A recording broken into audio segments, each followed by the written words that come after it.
हम फोर्स भेजते नहीं है। हमने नेपाल में फोर्स नहीं भेजी, हमने मालदीव में फोर्स नहीं भेजी, श्रीलंका में उनके इनविटेशन पे फोर्स भेजी, जो कि हमारी बहुत बड़ी गलती थी। उसका उसका खमियाजा हमारे राजीव गांधी को भुगतना पड़ा। सिंघला भी नाराज थे, तमिल भी नाराज थे। आईपीकेएफ गई तो वहां पर रेस्टोर करने के लिए, स्टेबिलिटी और पीस रेस्टोर करने के लिए गई। वो इंडियन पीस कीपिंग फोर्स थी। और जब प्रेसिडेंट रामदास ने कहा कि अब आपकी आवश्यकता नहीं है, तो लौट भी आए। हमने वहां अड्डे नहीं बनाए। हम वहां पर चाय पीने के बहाने ये तय करने नहीं गए थे कि कौन किस बात का वजीर बनेगा, जैसा कि काबुल में देखा गया। हमने कभी अपनी पीठ नहीं थपथपाई कि यहां हमने आज रिजीम चेंज किया है, किसी भी देश में कभी भी। आप हिस्ट्री उठा करके देख लीजिए, मुझे एक एग्जाम्पल दीजिए कि हमने किसी देश में, अपने पड़ोस में रिजीम चेंज किया हो, अपनी पीठ थपथपाई हो, चाय पीने गए हो और नई रिजीम में मिनिस्ट्रीज बांटने के लिए वहां बैठे हो किसी 5 स्टार होटल में। ऐसा कभी नहीं किया हमने। हमारी फॉरेन पॉलिसी में लाख खामियां हो, हमने लाख गलतियां की हो, लेकिन हमने किसी दूसरे की टेरिटरी पे कभी नजर नहीं गड़ाई। अगर हमने बांग्लादेश को लिबरेट किया तो हमने उसको अपनी कॉलोनी नहीं बनाया, उसको इंडिपेंडेंट स्टेट की तरह रहने दिया, उसकी आर्मी को रहने दिया। हमारी फॉरेन पॉलिसी में बहुत सी खामियां रही होंगी, लेकिन हमने छोटे से छोटे देश में भी, भूटान में भी, नेपाल में भी, बांग्लादेश में, श्रीलंका में, मालदीव्स में, हमने कभी इस तरह की एग्रेशन नहीं की। ठीक है, हाँ, फॉरेन पॉलिसी में और फॉरेन रिलेशंस में बहुत से लोग आपके राइज से खुश ना हो, आपकी बढ़ती ताकत से खुश ना हो, और वो आपके नेबरहुड की वीकनेसेस को लेवरेज करें, आपके पड़ोसियों को हथियार दें, आपको उकसाएं और आपको इस्तेमाल करें अपनी फॉरेन पॉलिसी ऑब्जेक्टिव्स के लिए। ऐसा होता है, हमने होते देखा है हमारे पड़ोस में, आमतौर पर ऐसा होते आया है, और उससे हम डील कर रहे हैं, करते रहेंगे। हमारे पास उसके लिए अच्छी हिकमत है, हमारे अपने स्ट्रेंथ्स हैं, हमारी अपनी लेवरेजेस हैं, लेकिन उसमें किसी की टेरिटरी को कवर्ट करना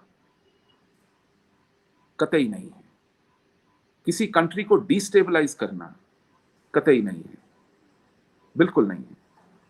पाकिस्तान को हम डिस्टेबलाइज कर सकते थे, पाकिस्तान में हमारे पास लेवरेजेस हैं, और अगर आप हमें बहुत मजबूर करेंगे तो हो सकता है ये फॉरेन पॉलिसी का हिस्सा बने कि हम बलूचिस्तान में, खैबर पख्तूनख्वा में, गिलगित बाल्टिस्तान में, सिंध में, जगह जगह कुछ ना कुछ करें, जैसा कि आप करते आए। इसके लिए एक बहुत प्रेशर है हमारी पब्लिक ओपिनियन में कि हमें पाकिस्तान की फॉरेन पॉलिसी का वैसा ही जवाब देना चाहिए जैसा पाकिस्तान हमारे साथ कर रहा है।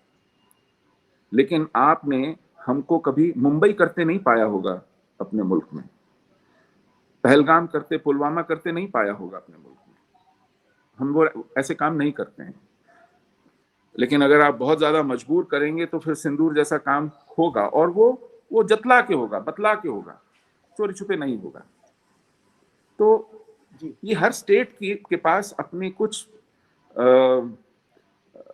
अधिकार हैं। State has to defend itself and state has to defend its citizens.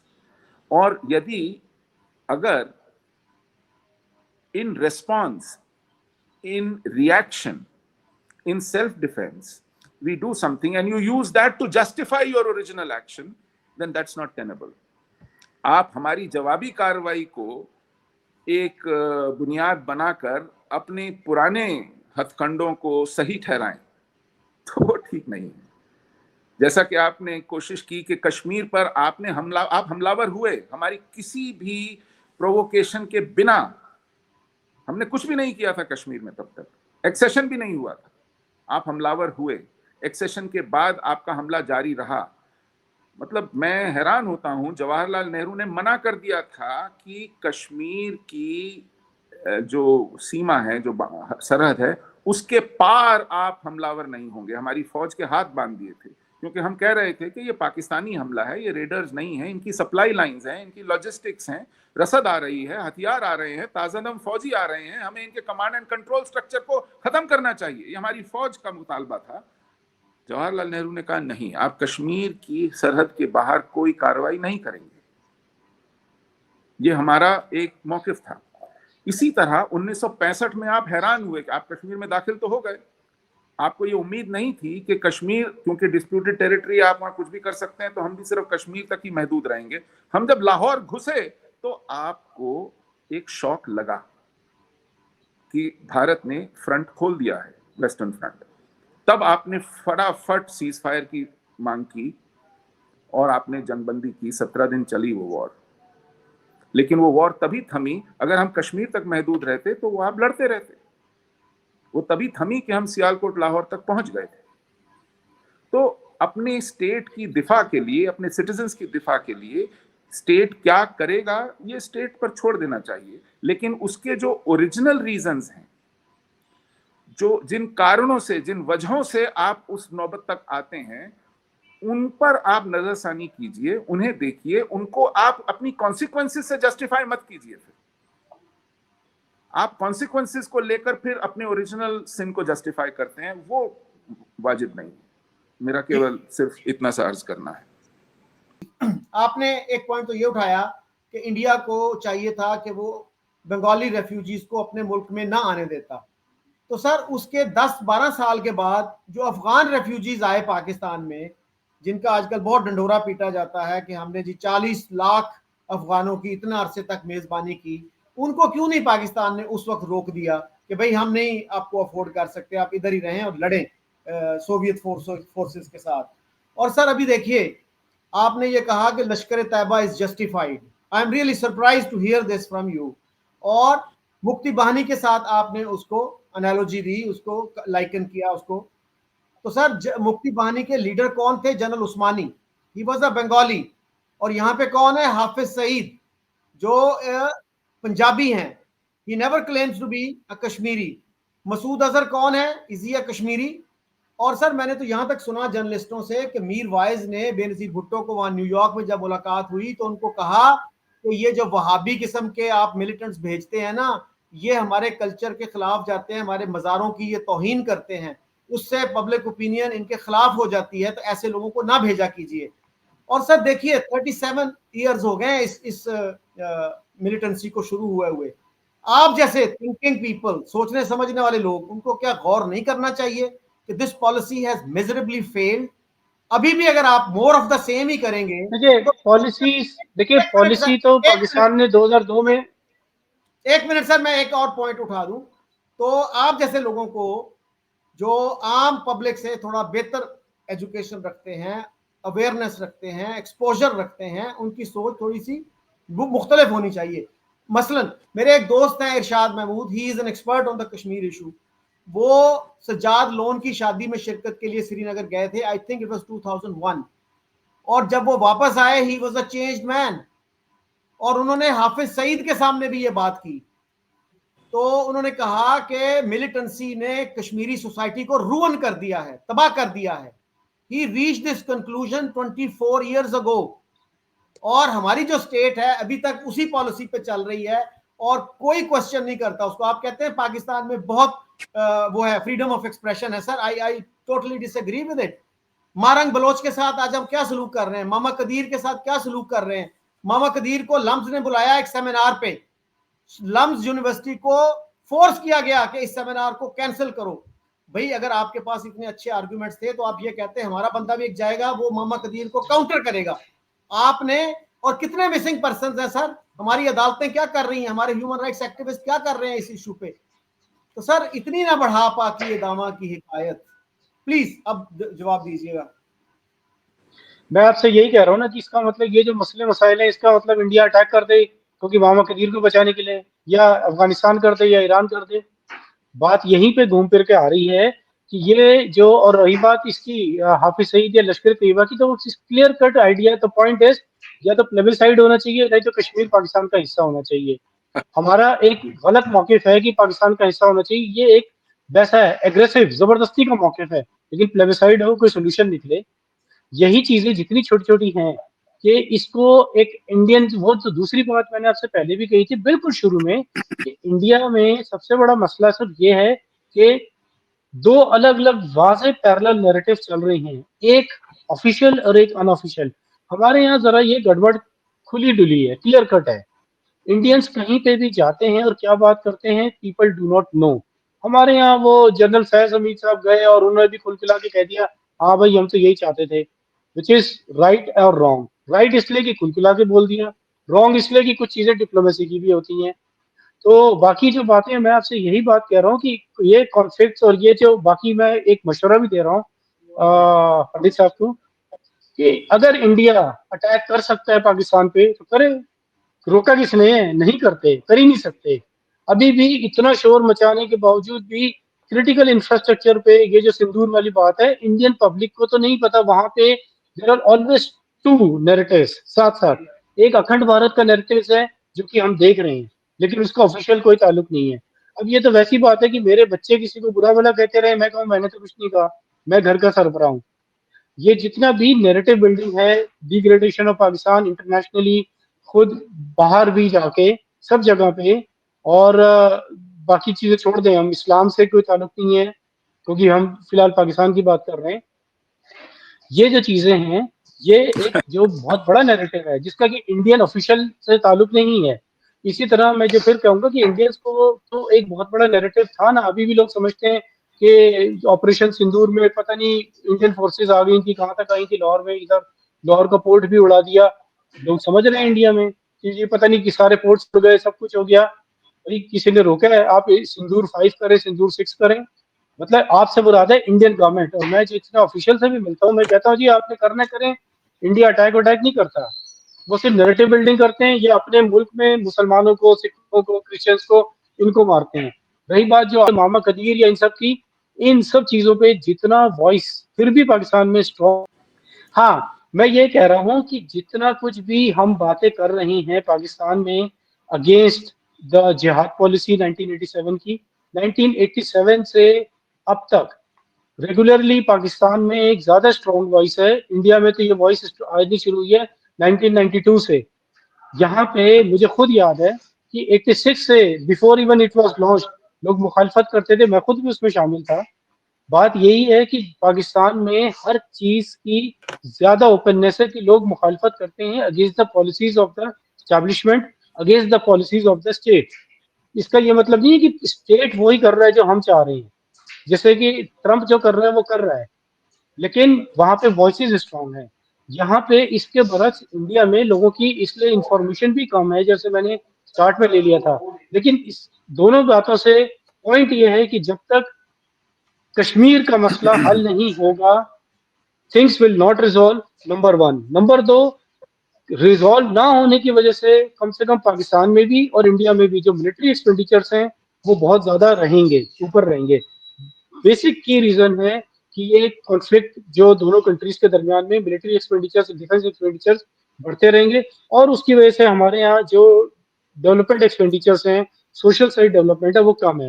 And that is the most serious topic जिसके ऊपर हम सब बोलते हैं, मैं भी बोलता हूँ कि जी डिफेंस एक्सपेंडिचर्स डेवलपमेंट एक्सपेंडिचर के मुकाबले में इतना ज्यादा है कि आम आदमी के हालात बेहतर होने चाहिए।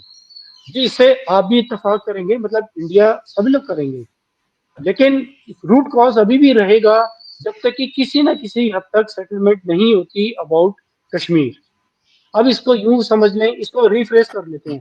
कश्मीर का बहाना समझ के हमारी मिलिट्री अपने खाने पीने के उसने रास्ते खोले हुए हैं, डिफेंस एक्सपेंडिचर बढ़ाया हुआ है, इसको आप यूं कह सकते हैं। या यूं कह ले कि जी कश्मीर जब तक है तो इंडिया से थ्रेट है और उसको यूं है, और इसलिए हमारी भी मिलिट्री एक्सपेंडिचर ऊपर है और इंडिया का भी ऊपर है, लेकिन ये रहेगा। बस सिर्फ मैं एक चीज इसकी ऐड कर दूं, क्योंकि आपने जो बातें कही हैं, मैंने बीच में 3 बार कहा था, मैं दोबारा रिपीट करता हूँ, ये 2 बार कहा था, नोबडी इज फेयर। इंडिया ने जब न्यूक्लियर वेपन किए पाकिस्तान में, ठीक है, हो गए, नोबडी केयर्ड।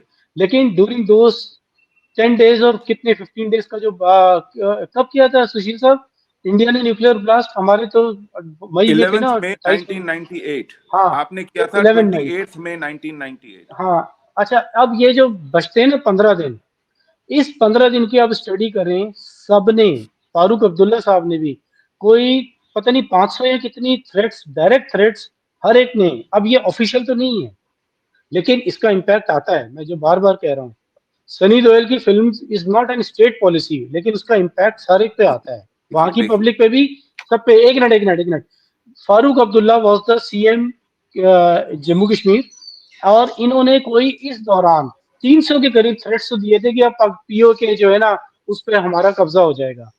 फिर अब मैं बात आपसे यही कह रहा हूँ कि इसको अब आप कहीं पे भी ले जाएं, दोनों कंट्रीज के डिफेंस एक्सपेंडिचर्स बहुत बढ़े हुए हैं, and major cause, root cause जो है दैट इज कश्मीर, और दोनों कंट्रीज की पब्लिक का ऊपर एक्सपेंडिचर ज्यादा होने चाहिए।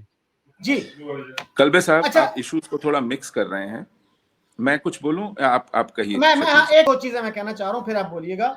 कलबे, आपने ये कहा कि प्लेबिसाइड जब तक नहीं होता तो कश्मीर का मसला रिजॉल्व नहीं होगा।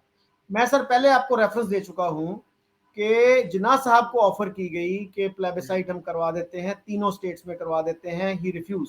और फिर यूएन रेजोल्यूशंस का पाकिस्तान में बड़ा तस्करा होता है, स्टेट भी करती है, मीडिया भी करता है, जी यूएन रेजोल्यूशंस के मुताबिक इनका हल होना चाहिए। और सर यूएन रेजोल्यूशंस में 47 रेजोल्यूशन है, probably the most well known resolution, और ये अप्रैल 48 में पास हुआ था, और पाकिस्तान ने उस पर प्रोटेस्ट किया कि ये हमारे खिलाफ है रेजोल्यूशन, इससे फेयर और फ्री प्लेबिसाइट हो नहीं सकेगा। आज हम उसमें कहते कि हैं पाकिस्तान आर्मी को विड्रॉ करना चाहिए ना, उसमें यही है ना कि जी, फोर्सेस को विड्रॉ करने वाली बात हाँ, है, तो जो कि यही हम, बात है ना, हाँ कि यही हाँ, बात है कि पाकिस्तान में लोगों को कश्मीर इशू पे सिर्फ यूज किया गया है, उनको एक्सप्लॉइट किया गया इमोशनली, मैं आपकी उनको। बात मान गए। देखिए, ये दैट इज और part one of the story. जैसे मैं खत्म कर लूं कि लोगों को एजुकेट करने के बजाय उनको इमोशनली एक्सप्लॉइट किया गया, उनको नहीं बताया गया कि कितना कॉम्प्लेक्स इशू है, किस तरह से ये किस मकाम से गुजरा, किन स्टेजेस से गुजरा। तो एमबी नकवी का मैं रेफरेंस दूंगा, एक सीनियर जर्नलिस्ट थे, I hope you know him. उन्होंने हेरल्ड में लिखा था कि हमने 65 में कश्मीर हासिल करने के लिए जंग करके देख ली, हमें उसमें कामयाबी नहीं हुई, हमें समझ जाना चाहिए था इनफ इज इनफ, और हमें स्टेटस को एक्सेप्ट कर लेना चाहिए था, इंडिया के साथ अच्छे ताल्लुकात कायम करने चाहिए थे जिसका हमें फायदा होता। भुट्टो साहब को भी यही बात की गई थी 72 में, उन्होंने कहा मैं जाऊंगा, अपनी पब्लिक को तैयार कर, फिर होगा ये होगा, लेकिन उसके बाद फिर कोई उस पर प्रोग्रेस नहीं हुई, और लोगों को इसी तरह इमोशनली एक्सप्लॉइट किया जाता रहा, कश्मीर कश्मीर कश्मीर। आज तक सर एक किताब मुझे बता दीजिए जो आप रेकमेंड कर सकें, एक फॉरनर आता है आपके पास कि सर मुझे बताइए पाकिस्तान की पॉलिसी कश्मीर पे क्या है, और मुझे बताइए कौन सी किताब मैं पढ़ लूं। एक किताब नहीं आपने लिखी। मैंने एक सोहेल वो है सोहेल भट्ट, हमारे एक दोस्त है, उनका इंटरव्यू किया, वो कहने लगे हाँ इंटेलेक्चुअल्स को आगे आना चाहिए। मैंने कहा यार 78 साल बाद आप कह रहे हो कि इंटेलेक्चुअल्स को आगे आना चाहिए। तो सर हमारी जो पॉलिसी है ना कश्मीर की, उसमें कोई क्लैरिटी नहीं है। हम वैसे लिप सर्विस देते हैं सेल्फ डिटर्मिनेशन के हम हामी हैं, लेकिन आजाद कश्मीर में इलेक्शन लड़ने के लिए आपको हल्फ देना पड़ता है कि आप जो स्टेट का जो है ना एक्सेशन टू पाकिस्तान, उसकी आइडियोलॉजी से आप मुत्तफिक हैं। तो सेल्फ डिटर्मिनेशन क्या रह गई? आप नारा लगाते हैं कश्मीर बनेगा पाकिस्तान, और कश्मीर हमारी शार आ गया, फिर सेल्फ डिटर्मिनेशन कहां रह गई sir? Let's not fool ourselves, let's not fool our public. Self नहीं, आपको मैं यही तो बात कह रहा हूँ कि इसके ऊपर अगर बात भी करनी है तो it has to be between the two states. India वाले कब इस पे तैयार हुए हैं? पाकिस्तान वाले भी अगर नहीं हो रहे तो इंडिया वाले भी तो नहीं हो रहे। There has never been any formal dialogue process पे, ये सिर्फ हवाई बातें ज्यादा हैं। दूसरी बात जो मैं कह रहा हूँ कि अगर मैंने जैसे वो न्यूक्लियर उसकी बात की थी, 11 मई से 28 मई के दौरान के आप सारे इंडियन पेपर्स भी तो पढ़े ना। आपके साथ जैसे मैंने शुरू में कहा था शकील भाई, आपने इंडियन साइड इंडिया के कौन सा पेपर पढ़ा है? कोई भी 5 दिन का भी? Hindustan times, statesman, Hindu, times of India, ये तो इंग्लिश के हैं, और हिंदी के अगर आप पढ़ेंगे तो फिर और आंखें आपकी खुल जाएंगी।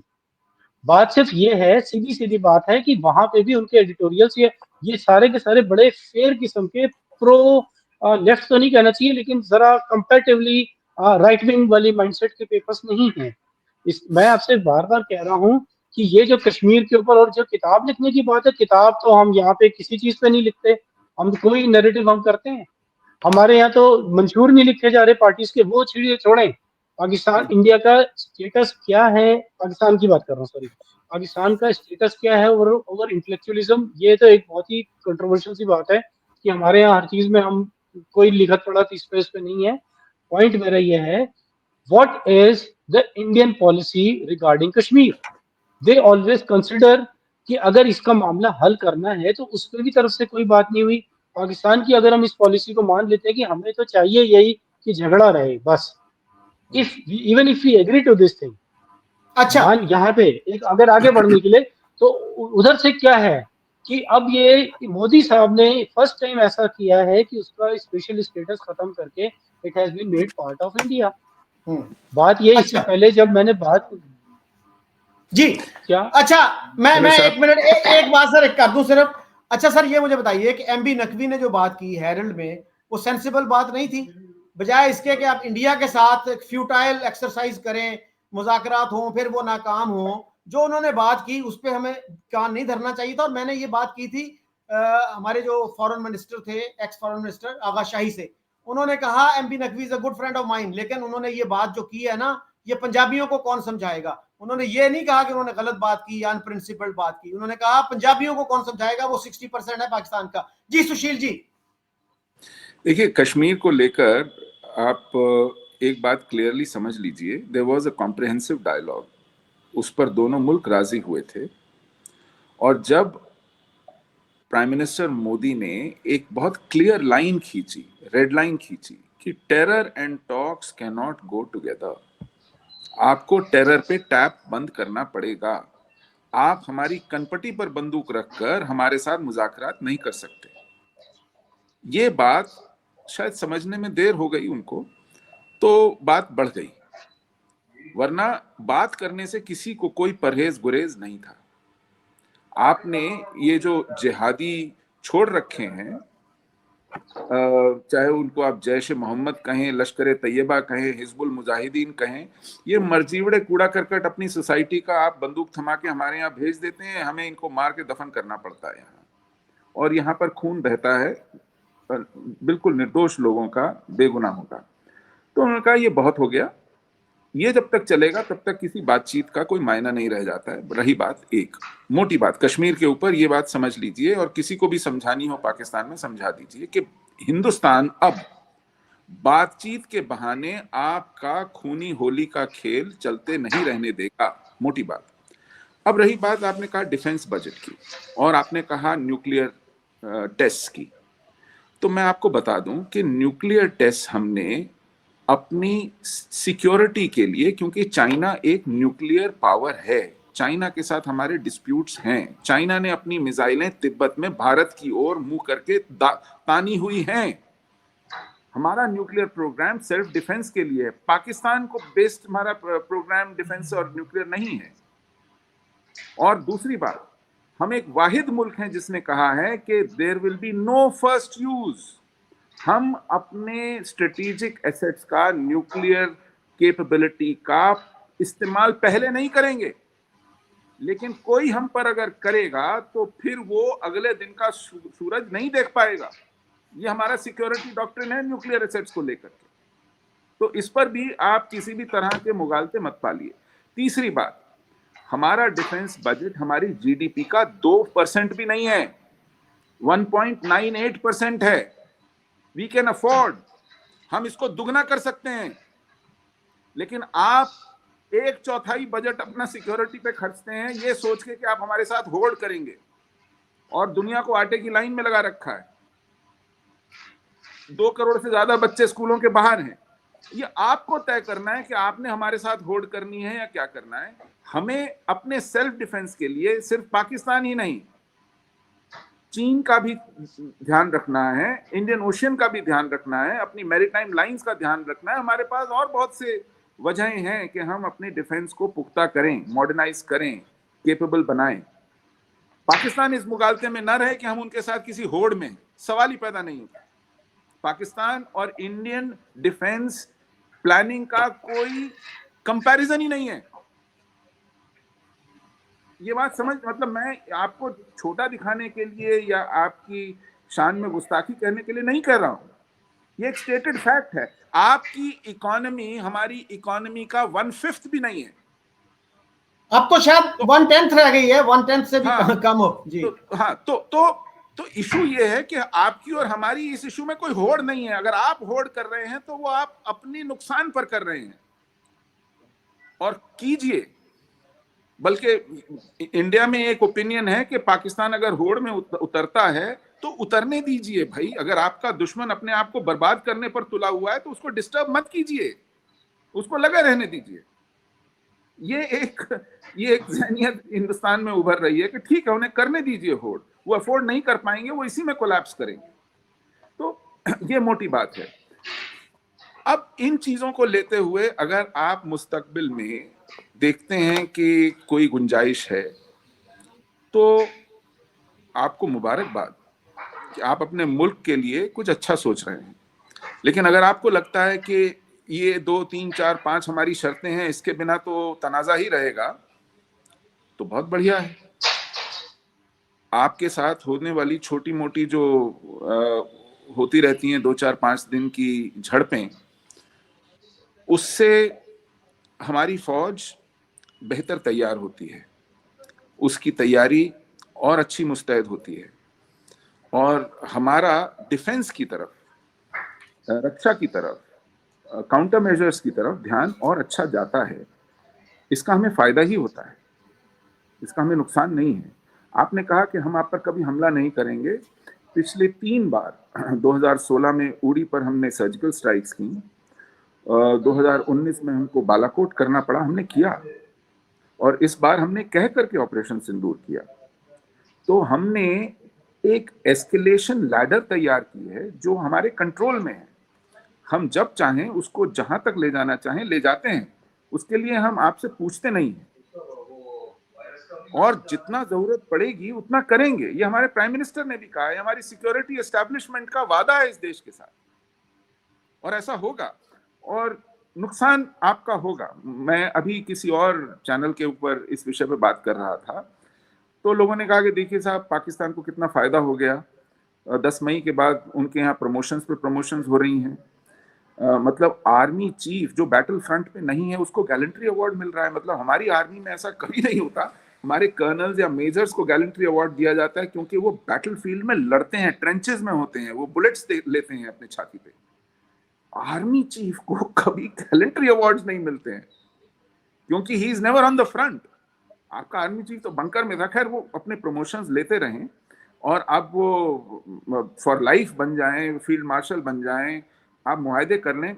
मैंने उनसे कहा देखिए हमसे एक गलती हो गई, उन्होंने जब सीज फायर मांगा 10 को हमने फौरन दे दिया। अगर ये 2-3 दिन जंग और चलती तो जिस तरह कारगिल की जंग के बाद पाकिस्तान में ये किसी को मुगालता नहीं रहा था कि कौन जीता, किसको ह्यूमिलिएशन हुई, किसको नुकसान हुआ, किसको पीछे हटना पड़ा। जब वजीर आजम और आर्मी चीफ एक दूसरे पर तोहमत लगा रहे थे कि मुझे तो पता नहीं था कैसे कर दिया, और आर्मी चीफ ने कहा नहीं नहीं मैंने ब्रीफ किया था, ये कैसे मुकर जाते हैं, और उसके बाद कू हो गया, तो दुनिया ने देखा इसमें कोई किसी को मुगालता नहीं रहा था कि गलती किसकी थी और किसने भुगता। इस बार हमने वो गुंजाइश रहने दी कि आप एक नैरेटिव बिल्ड कर लें, और वो गलती हुई हमसे।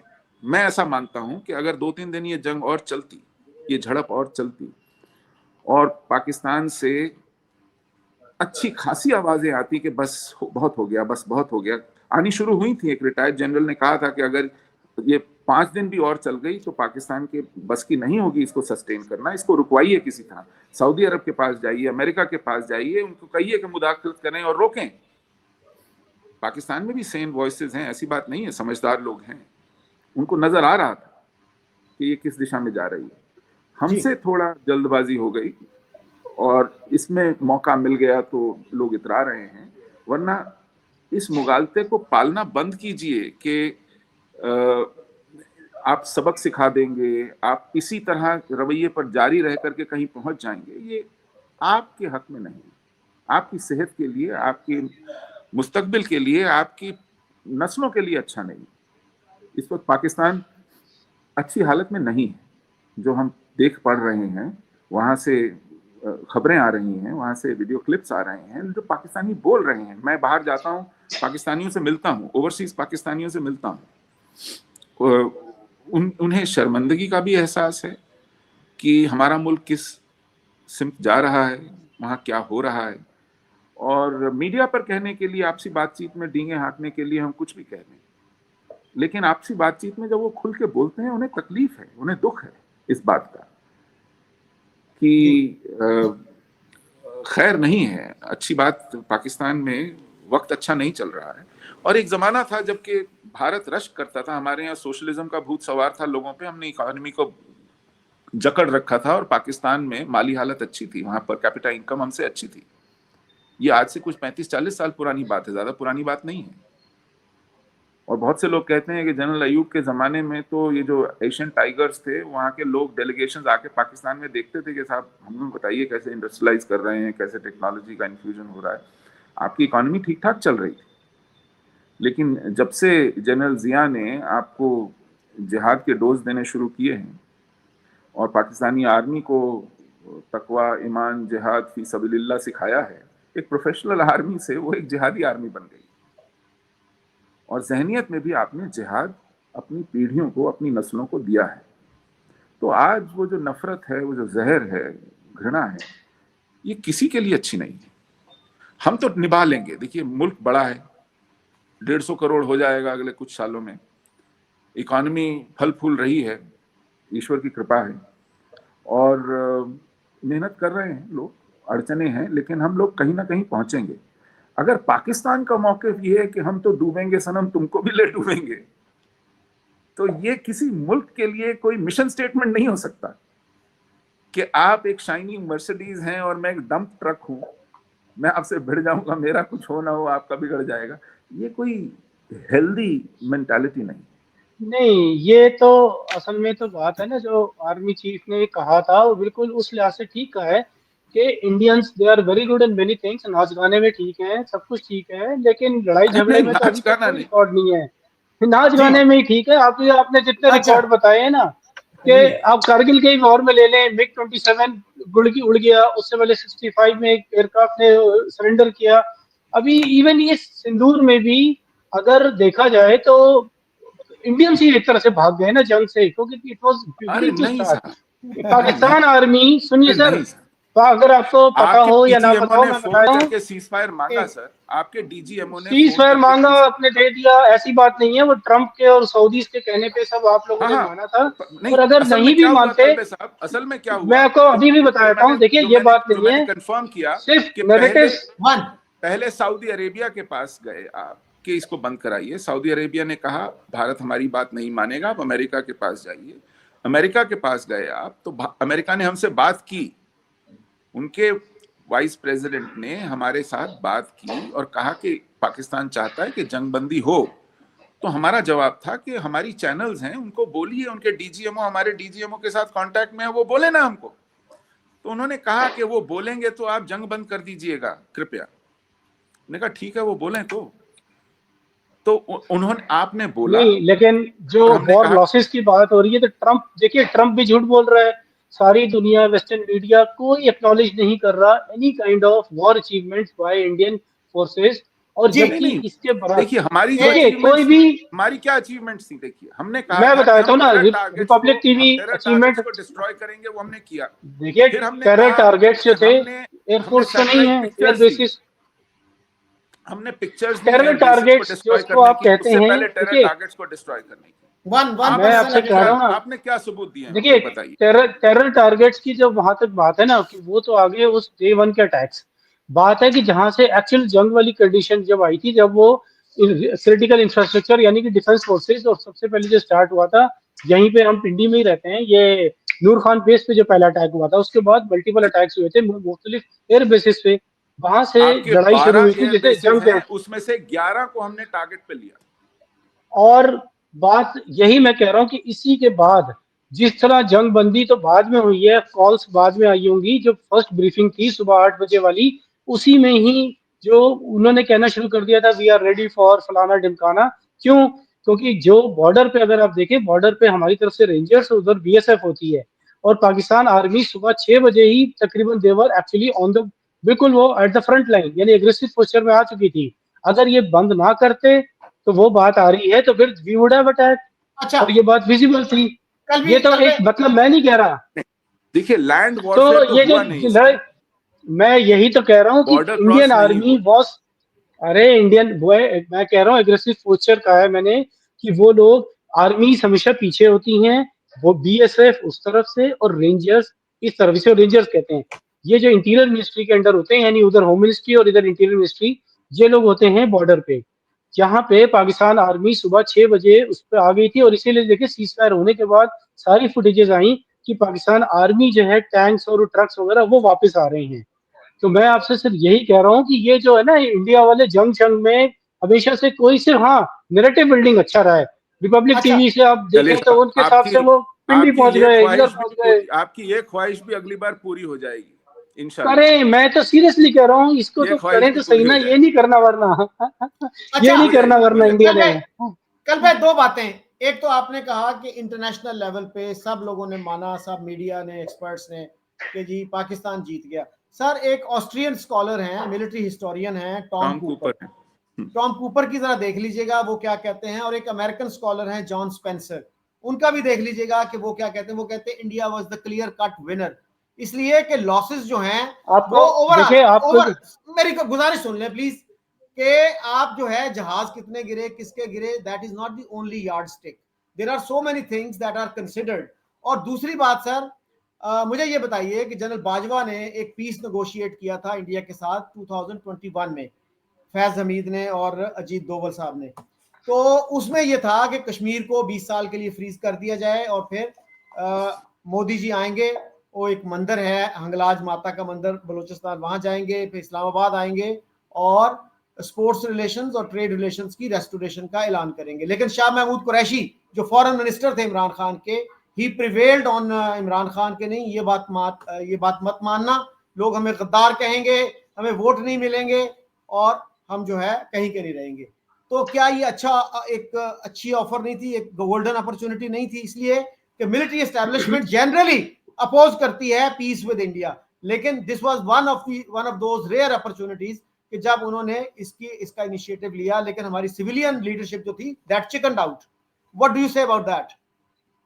एक तो मुझे बिल्कुल इसकी डिटेल्स कोई ज्यादा पता नहीं है, तो इसलिए जबरदस्ती की आय बाय शाय की जरूरत ही नहीं है मुझे ना, मैं अमूमन नहीं करता, कभी कभी गलती हो जाती है। तो बात यह है, दूसरी बात यह है कि मैंने आपसे पहले भी कहा कि जितना ज्यादा banking of and being aggressive, ये पाकिस्तान में दोनों तीस तरफ से रही हैं। इंडिया वालों का जो एग्रेसिव साइड है वो फील्ड से ज्यादा नैरेटिव बिल्डिंग में, मीडिया में, शोर शराबे में, इन सब में ज्यादा है। एग्रेसिव साइड वहां पे है, तकरीरों में अखंड भारत का शुरू से ही बातें हम सुन रहे हैं, बट एक्चुअली ऑफिशियल पॉलिसी नहीं है। मैं बार बार जैसे कहूंगा कि ऑफिशियल पॉलिसी तो कोई नहीं है अखंड भारत की, लेकिन है। अब ये नैरेटिव साइड जो एग्रेसिव साइड है, पाकिस्तान का जो एग्रेसिव साइड है, it is mainly and largely on the fields, जिसको हम एक्नॉलेज नहीं करते। हम ये भी नहीं मानते कि जी हमने ये किया था, हम ये नहीं करते, हम वो नहीं करते, ये भी एक फैक्ट है। तो वहां पे भी स्टैब्लिशमेंट की कहीं ना कहीं तो एग्रेशन है, जिसका रिएक्शन आ रहा होता है, आएगा। तो मैं दूसरी तरफ जो जंग की जहां तक ताल्लुक है, मैंने उसका जवाब दे दिया, और मैं सब जगह कहता हूँ, अभी भी कह रहा हूँ कि Indians will never go for any serious war with Pakistan, Indian चलें, फोर्सेस यानी कि। हाँ, अच्छी वहां बात की है, नहीं पब्लिक लगी रहेगी। अच्छा नहीं, अच्छी आपने बात नहीं है, कह हाँ, रहे हैं ना, मैं तो खुद, अच्छा मेरा बड़ा, अब मैं बताऊं, मेरी बहुत सीनियर लोगों से बात हुई थी, और मैंने तब भी यही बात कही थी, मेरा सीनियर से मतलब फौज के, जी, मैंने उनसे कहा था, मैंने कहा जी आप लोगों ने सारा कुछ अपनी जगह, ये जो जंगबंदी की है ना, दैट्स टोटली रॉन्ग। वो उन्होंने कहा जी यार हम बस, ठीक है ना, ट्रम्प भी तो एक चीज है, देखना ट्रम्प हमारी कितनी इज्जत करेगा, वो ज्यादा बड़ी विक्ट्री है। और बात वही है, ट्रम्प जहां जी, मिलता है वो मुसलसल डाउनग्रेड करता है इंडिया को, मोदी को। तो अच्छा, अच्छा, अब ये लोग समझते हैं कि ये एक विक्ट्री है, विच इज ऑल्सो राइट। अच्छा। अब है ना, आपने मतलब ये भी तो एक, आपने हाँ। आपने कल पे बात की बार बार अखंड भारत की, तो उस पे सर एक तो नरेंद्र मोदी जी का इंटरव्यू है, शाहिद सिद्दीकी ने किया, he is a Delhi based journalist, और एक क्वेश्चन यही था अखंड भारत का। तो मोदी जी ने कहा I am not in favour of अखंड भारत, और अगर अखंड भारत हो गया तो India will eventually become a Muslim majority country, I am happy with present day borders of India. और दूसरा जो है, इंडिया की पार्लियामेंट में एक मैप लगा था, बहुत से पाकिस्तानी उसका भी इशू बनाते हैं, उस पर मेजर गौरव आर्या का एक बड़ा अच्छा क्लिप है, मेरा ख्याल है 20-25 मिनट का होगा, वो देखिएगा, उन्होंने इस इशू को बड़ा डिटेल में एड्रेस किया है। So thank you very much gentleman, you have been very generous with your time, Kalbe Ali and Sushil ji, thank you thank so you. Much.